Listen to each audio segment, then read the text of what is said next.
Kannan Ravi productions Jeeva நடித்துள்ள தலைவர் தம்பி தலைமையில் வெற்றி நடை போடுகிறது. திருக்கைலாய மானசரோவர் யாத்ரா 2026 அடியார்கள் அனைவரையும் சிவம் யாத்ரா சார்பாக அன்புடன் அழைக்கிறோம். தமிழரின் பாரம்பரிய திருவிழாவை கொண்டாடுவோம் புத்தாடை பொங்கலோடு. The Chennai Silks. Let the celebrations begin. உலகமெங்கும் பறந்து வாழ்ந்து கொண்டிருக்கும் இனிய தமிழ் உறவுகளுக்கு இனிமையான இந்நேரத்து வணக்கங்கள். பொங்கலை தொடர்ந்து இலங்கையில் நடந்த பல விஷயங்கள் தொடர்பில் நாங்கள் இன்றைக்கு பேசுறதுக்கு இருக்கிறோம். அந்த வகையில நம்மோடு இணைந்திருக்கிறார் சீனியர் ஜேர்னலிஸ்ட் பிரேம் அவர்கள். வணக்கம். வணக்கம் தார்ஜானி. இலங்கையினுடைய சமகால நிகழ்வுகள் மிகப்பெரிய அளவில் அதிர்வலைகளை ஏற்படுத்தியிருக்கு அப்படின்னு கூட சொல்லலாம்.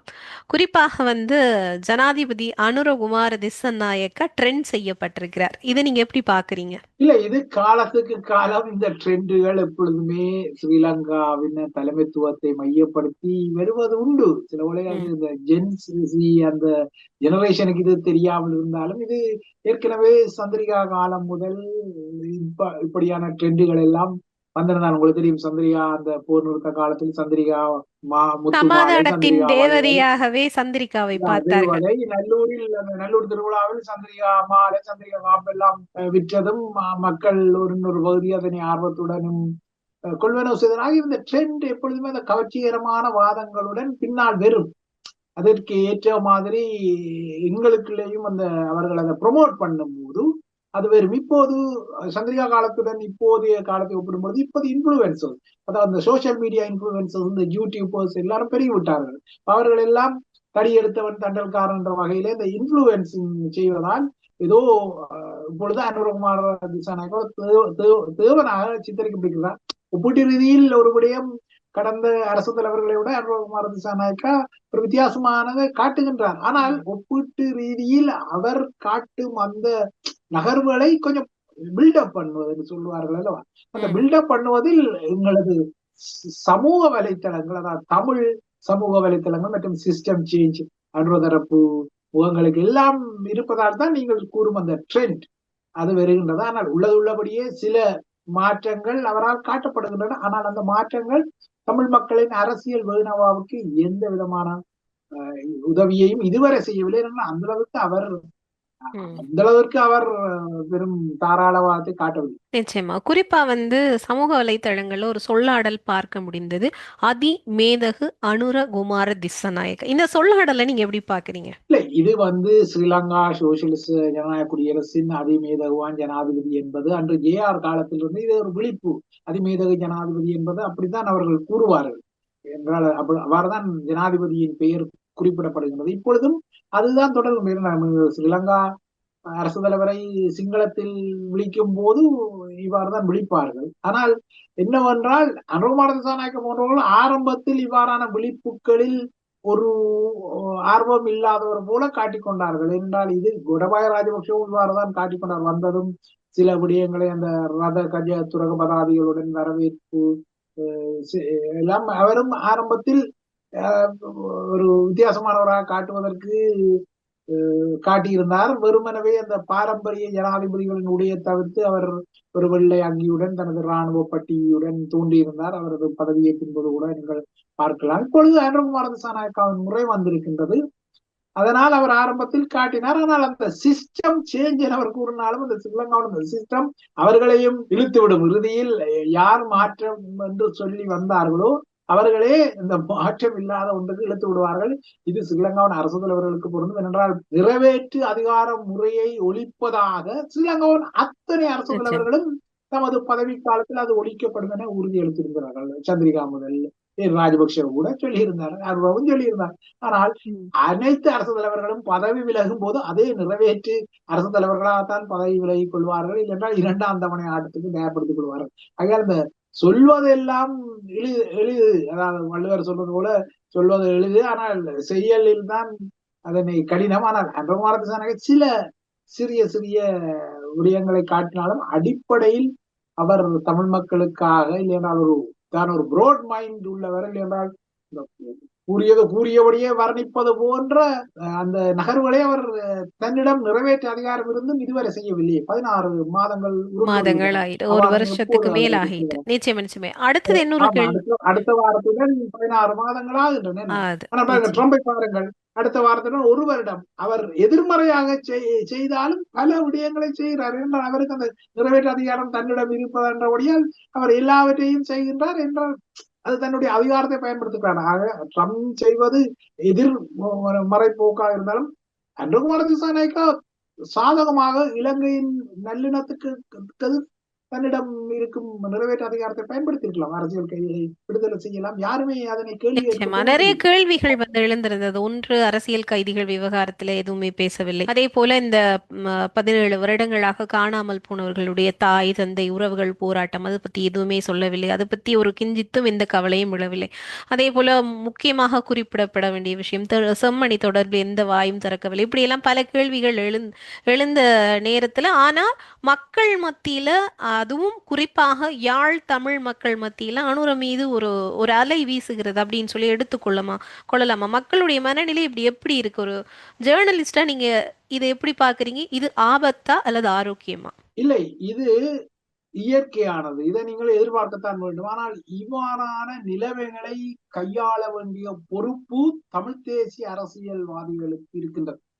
இப்பொழுது என்ன எங்களது பெரும் சாபக்கேடு என்னவென்றால், இதனை வழி நடத்த வேண்டியவர்கள், இல்லைன்னா கிராஸ் ரூட்டிலே இதனை இந்த ஜென்சி எனப்படும் இந்த இளைய தலைமுறைக்கு கடத்த வேண்டியவர்கள் இப்பொழுது அவர்களே ஒரு முன்னுதாரணமாக இல்லாமல் குடிமைப்பிடி சண்டைகளை எல்லாம் நடத்தி கொள்ளும் போது இந்த இளைய சமூகம் சலிப்படைகிறது. இந்த அரசியல்வாதிகளின் இந்த கீழ்த்தரமான செயல் சலிப்படையும் போது, உங்களுக்கு ஒரு தந்தை உண்மையில் உங்களை அரவணைக்காத நிலை இருந்தால் நீங்கள் அடுத்த உங்களோட மாமா சித்தப்பாவில் தான் ஒரு பாசத்தை வைப்பீர்கள், இல்லையா? இயற்கை. ஆகையால் இங்கு இந்த பொறுப்பு என்னென்றால் பாருங்கள், இதனை விட வசதி வாய்ப்புகள் இருக்கின்ற தேசிய இனங்கள் கூட, உதாரணமாக ஸ்பெயினின் பாஸ்க் எடுத்துக்கொள்ளலாம், இல்லைன்னா பல தேசிய இனங்கள் இதனை விட அதையும் அந்த மேற்குலக பாணியிலான வரப்பிரசாதங்கள் வசதிகளை கொண்டுள்ள இனங்கள். ஆனால் அந்த வரப்பிரசாதங்கள் அப்பாலும் அவர்கள் தங்களது அந்த தேசிய இனம் சார்ந்த பிரச்சனையை வெளிப்படுத்துகின்றார்கள் அல்லவா? ஆகையால் இங்கே அந்த பொருளாதாரம் அல்ல பிரச்சனை. ஏனென்றால் இப்பொழுது கூட பாருங்கள், வட ஆப்பிரிக்காவில் அமாசிக் மக்கள் இந்த முறை எங்களது புத்தாண்டுடன் தான் அவர்களுக்கும் புத்தாண்டு வருகின்றது.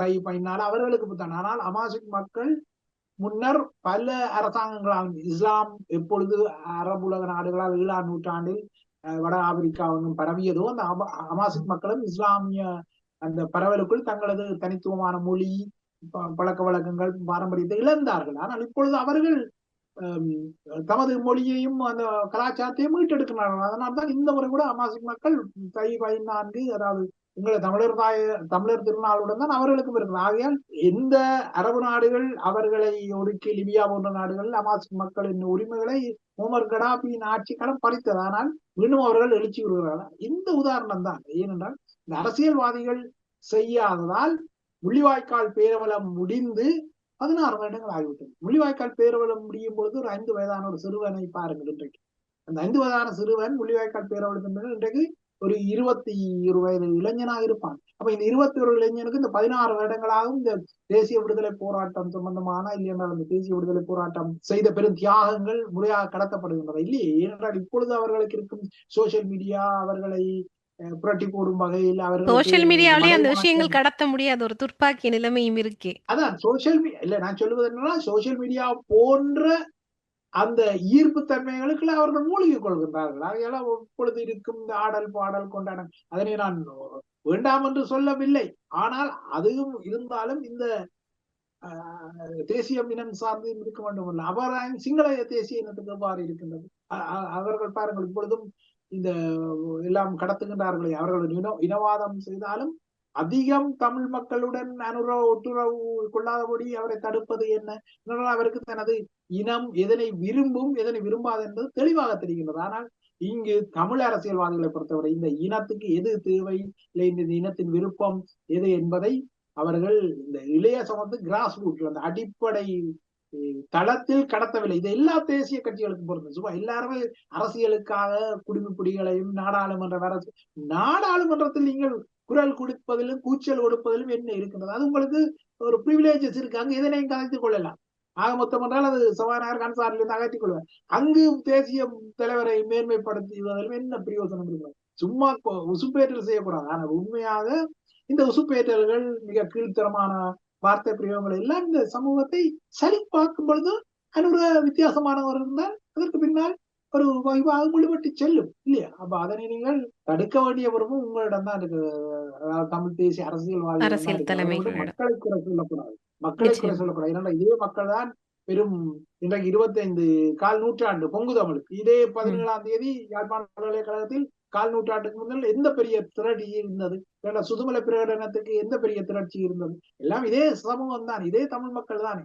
இப்பொழுது ஏதோ அவர்கள் செவ்வாய் கிரகத்திலிருந்து வந்து அனுரவிற்கு கொடி பிடிக்கின்றார்கள், அனுர மீது ஈர்ப்பு கொள்கின்றார்கள் என்றல்ல. நீங்கள் எவ்விதமாக வழி நடத்துகின்றீர்களோ அவ்விதமாகத்தான் அந்த இனம் செல்லும். இப்பொழுது நீங்களே எல்லாம் சிதிலமாக அரசியல்வாதிகளை இவ்வாறு இருந்தால் இது ஒரு சாபக்கேடாக தரும். இனி வருங்காலம் இதனை விட மிக மோசமாக. அதாவது நீங்க சொல்றது போலதான் மக்களினுடைய உணர்வு அப்படின்றது அனுரவினுடைய இந்த நடவடிக்கைகள்லாம் இப்படி நடந்து கொண்டிருக்கிற போது, அவருடைய சந்திப்புகள், அவருடைய நடைப்பயிற்சிகள்லாம் நடந்து கொண்டு இருக்கிற போது, தலைமகனின் சொந்த ஊரான வல்வெட்டித்துறையில் ஒரு கப்பல் பட்டம் பறந்தது. செய் அல்லது செத்துமடி அங்கு ஏற்கனி அப்படின்ற ஒரு பேர்ல மக்கள் இன்னும் உணர்வு திரளோடு தான் இருக்கிறார்கள் அப்படின்றதுக்கான ஒரு மிகப்பெரிய உதாரணமா என்னால் அதை பார்த்து கொள்ள முடிஞ்சது, புரிந்து கொள்ள முடிந்தது. அடுத்து இன்னொரு கேள்வி இருக்கு என்ன அப்படின்னு சொன்னால், அனுர தமிழ் மக்கள் உடன் வந்து இவ்வளவு தூரம் ஒட்டி உறவாடுறது அல்லது அவர்களிடம் இறங்கி போவது, அல்லது யாரோ ஒருவர் கூட சொல்லியிருந்தார் அனுர ஒரு புற்றுநோய் அப்படின்ற மாதிரி, அப்படி செல்றது அப்படின்பது இப்ப ஐநா சபையில் நமக்கான நீதியை கோரும் அந்த விடயத்தில் மிகப்பெரிய ஒரு பின்னடைவை கொடுக்கும் அப்படின்னு சொல்லி நாங்கள் எடுத்துக்கொள்ளலாமா? இதை நீங்க எப்படி பாக்குறீங்க? இல்ல, ஐநா அரங்கத்தில் ஏற்கனவே பின்னடைவுதான் இருக்கிறது. என்னன்னா இந்த உலக ஒழுங்கை டொனால்ட் ட்ரம்ப் என்ற மனிதர் மாற்றி இருக்கிறார். அந்த மாற்றத்தை யாருமே உள்வாங்கியதாக தெரியவில்லை. இப்பொழுது உலக ஒழுங்கே மிக பதற்றத்துக்குரியதாகவும் இருக்கின்றது. தேசிய இன விடுதலை போராட்டங்கள் எல்லாம் அடக்கப்பட்டுள்ளன. இப்பொழுது உங்களோடு நிற்பவன் இனப்படுகொலை செய்தாலும் அவனை மன்னித்து மறக்கக்கூடிய வகையில் உலகெழுந்து மாறிவிடுது. ஆனால் உங்களுக்கு பிடிக்காதவன் ஒரு சிறிய துரும்பை செய்தாலும் அதனை பூதாகரமாக காட்டும் ஒரு உலக ஒழுங்கு வருகின்றது. பார்த்தீர்கள்னா தெரியும், காசாவில் பெரும் படுகொலை நடந்தது, ஆனால் அதனை யாரும் இல்லை. ஆனா வெனிசூலாவில் சொற்ப அமெரிக்காவுக்கு பிடிக்கவில்லை என்றோன்னா அங்க பெரும் பெரும் மாற்றங்கள் வந்தது இல்லையா? ஆகையால் அது உங்களோடு என்னோடு நிற்பவன் நண்பன், இல்லாதவன் எதிரி என்பதுதான் இந்த அமெரிக்காவின் இந்த துருவ அரசியலின் மிக மோசமான ஒரு கட்டம் வந்திருக்கிறதா. இந்த கட்டத்தை ஈழத்தமிழர்கள் உள்வாங்க வேணும். ஐநாவில் ஏதோ வெறும் மாயாஜாலங்கள் வெறும் என்பதை நீக்க கூட ஐநாவே ட்ரம்ப் போன்றவர்கள் மிக பலவீனப்படுத்துவதற்காக முயல்கின்றார்கள். நிதி உதவியை கட் பண்றார்கள். ஐநாவே நீங்க விரும்பியோ விரும்பாமலோ ஐநாவுக்குரிய ஐநா அமைப்புகளுக்குரிய நிதி, மிகப்பெரிய நிதி அமெரிக்கா தான் கொடுக்கின்றது. ஆகையால் இந்த பூகோள அரசியல் சூட்சுமங்களையும் நீங்கள் கவனிக்க வேண்டும். அதனை விட்டு சும்மா வெற்றிவேல் வீரவேல் என்று எங்களுடைய கனவு சுதந்திர தாயகம் தான், ஆனால் நடைமுறை உலக ஒழுங்கு எவ்வாறு இருக்கின்றது என்பதையும் பார்க்க வேண்டும். இப்பொழுது ஐநா மனித உரிமை பேரவையே இப்பொழுது பாருங்கள், எப்பொழுது அன்றாவுடன் சேர்ந்து இயங்குவதற்கான அந்த மெண்டேட்டை தான் அது கொடுக்கின்றது. ஆனால் என்னவென்றால் அனுரகுமார திசாநாயக்க பொறுத்தவரை நீங்கள் ஏற்கனவே குறிப்பிட்டது கூட பல விடயங்கள் செய்யவில்லை. ஏன் அவர் செய்யவில்லை? என்ன செய்ய முடியாது என்றால் அவர் இந்த தமிழ் மக்கள் மீதான உதிரப்பழி குறித்த எந்த ஒரு துரும்பை எடுத்தாலும் அந்த துரும்பின் பெரும் இலை இறுதியில் ஸ்ரீலங்கா இராணுவத்தின் காலடிக்குள் வரும். ஆகையால் அங்கு அவர் அதனை பெருசாக விசாரித்தால் நிச்சயமாக ஸ்ரீலங்கா இராணுவம் அம்பிட்டுக் கொள்ளும். அதனால்தான் அவர் அதனை செய்து கொள்ள மாட்டார். இவ்வாறாக வெறும் ஒத்தடங்களை கொடுத்து அனுரகுமார திசாநாயக்க பொறுத்தவரை அவர் பெரிய ஒரேட்டர், வார்த்தையாளங்களை சொல்லக்கூடியவர். பெரும் அவரை பொறுத்தவரை இப்போதுள்ள அரசியல்வாதிகளில் அவ்வாறு கவர்ச்சிகரமாக உரையாற்றுவதை அவருக்கு நிகர் அவரேதான்.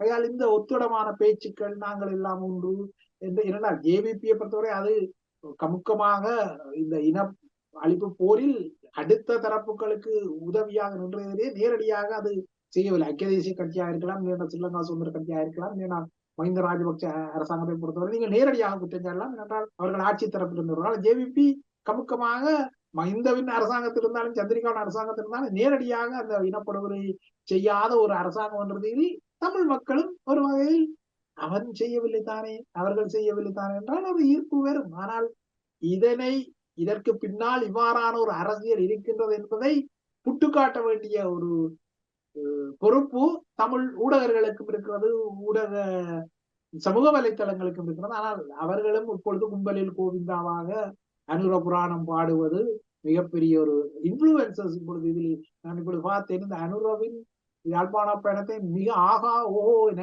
முன்னர் ரணிலை தூக்கி பிடித்து அதே முகங்கள் இப்பொழுது பல்ட்டி அடித்து இப்பொழுது ரணிலுக்கு சமரம் பேசுகிறது. அதாவது ஆள் வளர்த்தால் அங்கே கிளி, அரசு வளர்த்தால் இங்கே கிளி என்று. ஆகையால் இது ஒரு மல்லினம், இது ஒரு சாபக்கேடு. ஆனால் இந்த சாபக்கேட்டுக்கு பின்னால் தமிழ் அரசியல்வாதிகளின் பெரும் பொறுப்பற்ற தன்மை. உதாரணம் தமிழரசு கட்சியை பாருங்கள், ஸ்ரீதரனுக்கும் சுமந்தனுக்கும் ஈகோ போட்டி. எல்லா தமிழ் தேசிய கட்சிகளும் இந்த நவக்கிரகங்கள் போலதான் இருக்கின்ற, ஒன்று ஒன்று முகத்தை பார்க்காமல், இல்லைன்னா இந்த நெல்லிக்காய் மூட்டையில் அவிழ்ந்து ஓடும் நெல்லிக்காய்கள் போல நாலாமுக்கமாக சிதறும் பொழுது இந்த சிதறையோடுதலின் பலனை, லாபத்தை அனுர போன்றவர்கள் பயன்படுத்திக் கொள்வார்கள். அதனால்தான் இப்பொழுது தமிழ் தேசிய அரசியல், யாழ்ப்பாண அரசியல் சிதிலமாக நிற்கும் பொழுது அனுர ட்ரம்ப் காட்டி அடிக்கிறார், ஜோக்கிங் போன்றார். அதனால் மக்கள் செல்வி எடுக்கின்றார். யாரும் தமிழ் தேசிய அரசியல்வாதிகளுடன் யாரும் இவ்வாறு செல்வி எடுக்க ஆர்வப்பட்டு தமிழ்ச்சனம் இருக்குமா? இல்லை. ஏனென்றால் அவ்வளவு தூரம் அவர்கள் நொந்து போனார்கள் இந்த அரசியல்வாதிகள் செய்யலாம். யாருமே இப்பொழுது செல்வி எடுக்க. ஆனால் அனுராக் குமாரதிசாவுக்கு ஒரு ஈர்ப்பு இருக்கின்றது. ஏனென்றால் அவர் வித்தியாசமானவராக தன்னை காட்டிக் கொள்கிறார், தெற்கிலும் சரி வடக்கிலும் சரி. ஆனால் ரெண்டு முகம் காட்டுகின்றார், அது வேறு விடயம். ஆனால் அவர் ஹீரோவாக கட்டமைக்கின்றார். அந்த ஹீரோ பிம்பத்துக்கு பின்னால் தமிழ் தேசிய அரசியலின் பலவீனம் தான் அவர்களுக்கு அந்த உத்வேகத்தை கொடுக்கின்றது, இல்லையா? அதனால்தான் அவர் பிரஜாசக்தி என்று ஜேவிபியே ஒரு அரச இயந்திரமாக மாற்றுகிறார்கள், மடைமாற்றம் செய்கிறார்கள். இதனை நாங்கள் எப்பொழுது உணர்ந்து கொள்வோம்? அதாவது பல கேள்விகள், இதுக்கு பின்னால நிறைய கேள்விகள் இருந்தாலும் எனக்கு இன்னொரு கேள்வியும் இருக்கு. என்ன அப்படின்னு சொன்னால், இதே அங்கு ஒரு நல்லிணக்கம் ஏற்பட்டு விடக்கூடாது, சமாதான பேச்சுவார்த்தைகள் நடக்கக்கூடாது அப்படின்னு சொல்லி கண்டியிலிருந்து கொழும்புக்கு நடைபயிற்சி செய்தார் அனுர அப்படின்னு சொல்லி சில சமூக வலைத்தளங்கள்ல படிக்க முடியுது. அது உண்மைதானா? அது என்ன நடந்தது உண்மையா அந்த தருணத்துல? இல்ல, அது என்ன, சிலோட ஜேஆர் ஜெயவர்தனாவின் அந்த கண்டி பாத யாத்திரையை பிரதியீடு செய்து சொல்லுகிறார்களோ தெரியவில்லை. ஆனா அனுராவை பொறுத்தவரை, ஜேவிபியை பொறுத்தவரை இரண்டு முக்கியமான நகர்வுகளை தமிழர்களுக்கு எதிராக செய்தது. ஒன்று வடக்கு கிழக்கை சிலநாள் உச்ச நீதிமன்றம் சென்று சரத் என் சில்வா இருந்த காலத்தில் துண்டாடியது. மற்றது பீட்டோம் எனப்படும் சுனாமிக்கு பின்னான மீள் கட்டமைப்புக்காக அனைத்துலகம் வழங்கிய நிதியை தமிழர் பாயம் சிங்கள தேசத்துக்கு பகிரும் பொழுது அதனையும் நீதிமன்றத்துக்கு சென்று இடைக்கால தடை விதித்து அந்த பீட்டோம் கட்டமைப்பையே மோசப்படுத்தியது. மற்றது மஹிந்த ராஜபக்சவன் ஆட்சி காலத்திலும் சந்திரிகாவின் ஆட்சி காலத்திலும் இந்த தமிழ் மக்கள் மீதான போருக்கு அது பின்னணியில் இருந்தது. ஆகையால் அடிப்படையில் நுட்பமாக பார்த்தால் இதெல்லாம் பாரதிசாநாயக்க தரப்பு செய்ததான். ஜேவிபியின் 5 கொள்கைகளிலே அடிப்படை கொள்கையே இந்தியாவை எதிர்ப்பது. இப்பொழுது பாருங்கள் எவ்வாறு மாறி இருக்கிறது என்று. அதனை தான் சொல்றேன், தமிழ் மக்கள் இந்த முன்னுதாரணத்தை ஏன் பின்பற்றவில்லை? அவர்கள் இப்பொழுதும் இந்தியாவை குறை கூறிக்கொண்டிருப்பார்கள். அதனால் நான் இந்தியாவுக்கு ஆதரவாக அனுப்புறவில்லை. ஆனால் அந்த பூகோள அரசியல், பிராந்திய அரசியலை நுட்பமாக விளங்கி கொண்டு அதற்கேற்ற மாதிரி காய் நகர்த்த வேண்டும். எவ்வாறாயின் ஜேவிபி 5 லெசன்ஸ், அதாவது ஜேவிபி உருவாகிய போது அது இருந்த 5 அடிப்படை கொள்கைகளில் ஒன்று இந்திய விரிவாக்கத்தை எதிர்ப்பது. ஜேவிபியின் பிறப்புச்சான்றிதழ்ல இந்தியாவுக்கு எதிர்ப்பு. ஆனால் அதே இந்தியா இப்பொழுது ஜேவிபிக்கு மிகப்பெரிய நண்பனாக இருக்கிறது, இல்லையா? எப்படி மாற்றம்? அரசியல் நிரந்தர நண்பனும் இல்லை, எதிரியும் இல்லை அப்படின்னு சொல்லுவாங்க. அவ்வாறு அதுவும் தமிழர்களுக்கும் பொறுத்துதானே. ஆனால் தமிழர்கள் மாத்திரம் ஏன் நிரந்தர எதிரிகளாகவும் சிலரை நிரந்தர நண்பர்களாக நோக்கி கடைசியில் ஒன்றுமில்லாம போன்றவ தமிழர்களும் தங்களது ட்ரம்ப் கார்டை சற்று மாற்றி. நிச்சயமா இந்த இடத்துல எனக்கு இன்னொரு கேள்வி வருது. நீங்க ட்ரம்ப் கார்ட் அப்படின்னு சொல்லும் போதும் இந்தியா நிலைப்பாடு சொல்ற போதும் நிறைவான என்னுடைய இந்த நேர்காணலுடைய கேள்வி, அதாவது பல குறிப்பாக தமிழ், அதாவது இலங்கையிலிருந்து வந்த தமிழ் அரசியல் கட்சிகள் இந்தியாவுக்கு வந்தார்கள், நோர்வே போன்ற நாடுகளுக்கெல்லாம் சென்றதாக கேள்விப்படுகிறோம். அப்படி இருக்கிற பட்சத்துல இப்போ உலக ஒழுங்கை நாம் உன்னிப்பாக கவனித்தால் அமெரிக்கா என்பது உலகின் சட்டம்பியான அமெரிக்கா, ட்ரம்ப் அவர்தான் அந்த உலக ஒழுங்கினுடைய ட்ரம்ப் கார்டாக தெரிகிறார். நீங்க சொல்றது போல ஏன் நமது தமிழ் அரசியல் தலைமைகளோ அல்லது சில விஷயங்கள் உலக பிரச்சனை சார்ந்து பேசுகிற தலைமைகளோ ஏன் அமெரிக்காவை நாடக்கூடாது, ஏன் ட்ரம்பை நாடக்கூடாது? ஏதோ ஒரு வகையில் ஏதோ ஒரு தீர்வுக்கு அமெரிக்காவை நாடினால் தீர்வு கிடைக்காதா? இதை பற்றி ஏன் யாரும் விவாதிக்கவும் இல்லை, பேசவும் இல்லை? இதுக்கான ஒரு விளக்கத்தை கொடுக்க முடியுமா? இல்லை, நீங்கள் தொடர்பாடலை செய்தீர்களா? அதாவது வளத்தால் குடுமி சிறைச்சால் மொட்டு என்று இருக்கக்கூடாது. ஜோ பைடன் காலத்தில் நல்ல தொடர்பாடல்களை கொண்டிருந்தீர்கள். சமந்தா பவருடன் தொடர்பாடலை செய்த டயஸ்போரா டொனால்ட் லூவை சந்தித்தது, பேசியது, ஸ்டேட் டிபார்ட்மெண்ட் ஆட்கள் எல்லாம் தொடர்பாடலை கொண்டிருந்தார்கள். அதனால்தான் ஹிமாலயன் டிக்ளரேஷன் என்று இமாலய பிரகடனம் போன்ற கூட்டுகள் எல்லாம் வந்தன ரணில் காலத்தில். ஆனால் குடியரசுக் கட்சியுடன் இந்த தமிழ் மக்கள் தொடர்பாடலை பேணுவது குறைவு. அவர்கள் ஒபாமாவுக்கான தமிழர்கள் ஏன் என்று ஏன் இருப்பார்கள். ஏன் தொடர்பாடல் மேற்கொள்ளப்படவில்லை? ஏனென்றால் அதுதான் பிரச்சனை. இப்ப அடிப்படையில் பார்த்தால் அதுதான் சொல்றேன், அரசியலை உள்வாங்க வேண்டும். அதாவது நிரந்தர நண்பர்கள் என சிலரை நினைக்க கூடாது.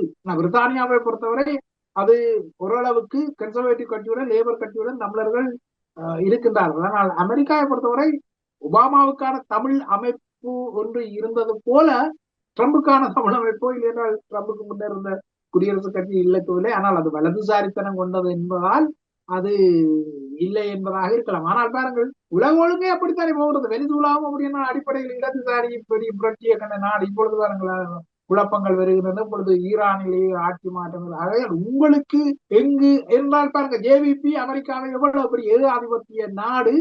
அமெரிக்காவின் சதிதான் ஈழ விடுதலை போராட்டம் என்பதைத்தானே ரோகண விஜயவீரா சொன்னார். அமெரிக்காவின் சதியால் தான் ஈழ விடுதலை போராட்டம் உருவாகி இருக்கிறது ரோகண விஜயவீரா தனது புத்தகத்தில் எழுதவில்லையா? அதில் அமெரிக்காவின் சதிதான் ஈழ விடுதலை போராட்டம் என்று சொன்ன அதே ஜேவிபி இப்போது இந்த தித்வாவுக்கு பின்னர் பாருங்கள் அமெரிக்காவுடன் எவ்வாறு டீல் போடுகின்றது என்பது. இந்த வருடம் அமெரிக்க படையினர் இலங்கையில் தற்காலிக முகாம்களை கூட அமைக்கும் வகையில் பாதுகாப்பு ஒப்பந்தம் எல்லாம் வந்தது. உலகத்துக்கும் அமெரிக்காவை மிக மோசமாக சாடியது ஜேவிபி. ஏகாதிபத்திய நாடு என்னோட மார்க்சிஸ்ட் அல்லவா ஜேவிபி, இடதுசாரியாகத்தான் தன்னை அடையப்படுதான். ஆனால் அதே இடதுசாரித்தனம் இப்பொழுது இருக்கிறதா? என்னோட உலக ஒழுங்கை ஜேவிபியை புரிந்து கொண்டது. அதனால்தான் அது பாம்புக்கு வாலும் மீனுக்கு தலையையும் காட்டி பிழைப்பு நடத்துகின்றது. இன்றைக்கு பாருங்கள், ஜேவிபி ஈரானுடனும் பேசிக்கொள்ளும், பாகிஸ்தானுடன் பேசிக்கொள்ளும், இந்தியாவுடனும் காசு கறந்து கொள்ளும், அமெரிக்காவுடனும் இருக்கும், ரஷ்யாவும் அதுக்கு தித்வாக்கு பின்னால நிவாரணத்தை அனுப்பும். எல்லாவற்றிலுமே அரசியல் செய்கின்றது தந்திரமாக. ஆனால் தமிழர்களின் அரசியல் நீங்கள் கூறியது போல ஏன் அப்ப தமிழர்கள் வெள்ளை மாளிகை தொடர்பாடலில் அவர்கள் கமலாக்கரசுக்கு பின்னால் நின்றார்கள், கமலாக்கரசு வெற்றி பெறுவார்கள் என்று சொன்னா நீங்கள் எப்பொழுதுமே பரவலாக 2 அணிகளை வைத்திருக்க வேண்டும். ஆட்டம் மாறும்போது நீங்க சுவிச் செய்ய வேண்டும்.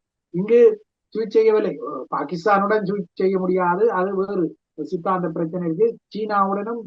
சீனாவுடன் எல்லாம் ஆரம்பத்தில் தமிழர்களுக்கு இருந்ததான் பீக்கிங் கம்யூனிஸ்ட் என்று. ஆனால் அது பின்னர் இந்த ஈழ விடுதலை போராட்டத்தில் ஸ்ரீலங்கா அரசாங்கத்துக்கு சீனா உதவியதாக அந்த கசப்பு இருக்கிறது. ஆனால் அதே ஸ்ரீலங்கா அரசாங்கத்துக்கு இந்த ஈழ விடுதலை போராட்டத்தை அழிக்க அமெரிக்கா உதவி செய்யவில்லை. ஆனால் அதே அமெரிக்காவை ஏதோ தீர்வு வரும் என்று காணாமல் ஆக்கப்பட்டவர்களும் அமெரிக்க கொடியத்தான் வைத்திருக்கிறார்கள்.